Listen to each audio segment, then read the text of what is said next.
یه بچه کلاس اولی بود، با معلم خودش در رابطه با درس بابا مشکل داشت. صدای ناز می آید، صدای کودک پرواز می آید، صدای رد پای کوچه های عشق پیدا شد. معلم در کلاس درس حاضر شد. یکی از بچه ها از قلب خود فریاد زد: برپا! همه برپا! چه برپایی شده برپا؟ معلم نشأتی دارد، معلم علم را در قلب می کارد، معلم گفته ها دارد. یکی از بچه های آن کلاس درس گفتا: بچه ها برجا. معلم گفت: فرزندم بفرما، جان من بنشین، چه درسی فارسی داریم، کتاب فارسی بردار، آب و آب را دیگر نمی خوانیم، بزن یک صفحه از این زندگانی را. ورقها یک به یک رو شد.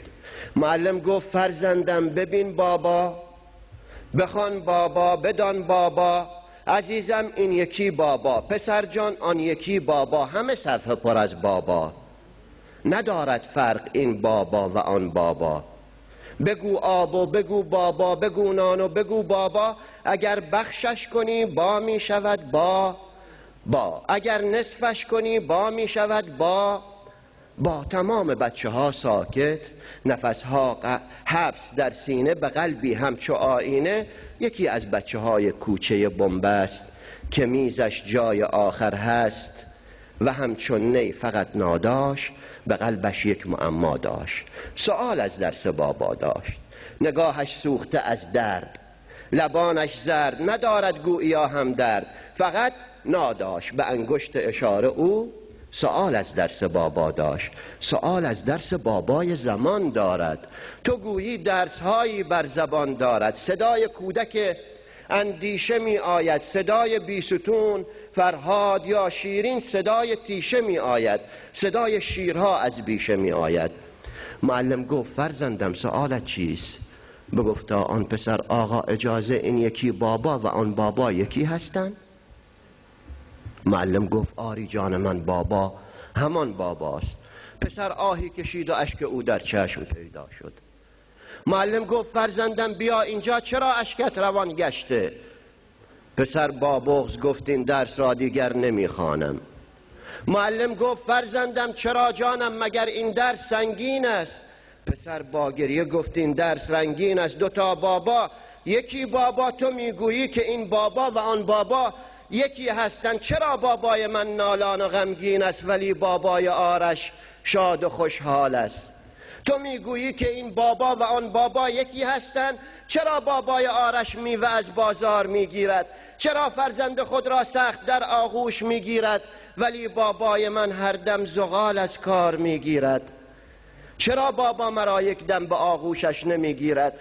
چرا بابای آرش صورتش قرمز ولی بابای من تار است؟ چرا بابای آرش بچه هایش را همیشه دوست می‌دارد ولی بابای من شلاق را بر پیکر مادر به زور و ظلم می‌کارد؟ تو میگویی که این بابا و آن بابا یکی هستند. چرا بابا مرا یک دم نمی‌بوسد؟ چرا بابای من هر روز می‌پوسد؟ چرا در خانه آرش گل و زیتون فراوان است ولی در خانه ما اشک و خون دل به جریان است؟ تو میگویی که این بابا و آن بابا یکی هستند. چرا بابای من با زندگی قهر است؟ معلم صورتش زرد و لبانش خشک گردیدن، به روی گونه اش اشکی ز دل برخاست، چو گوهر روی دفتر ریخت.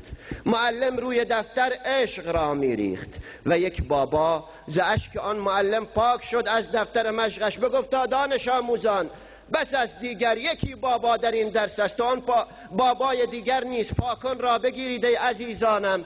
یکی را پاک کردند و معلم گفت: جای آن یکی بابا خدا را در ورق بنویس، و خواند آن روز خدا بابا. تمام بچه ها گفتند خدا بابا.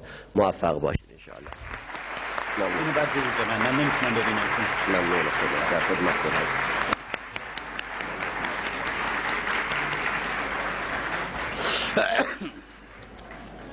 با تشکر از آقای پورعباس شاعر عزیز، چقدر لذت بردیم از این شعر.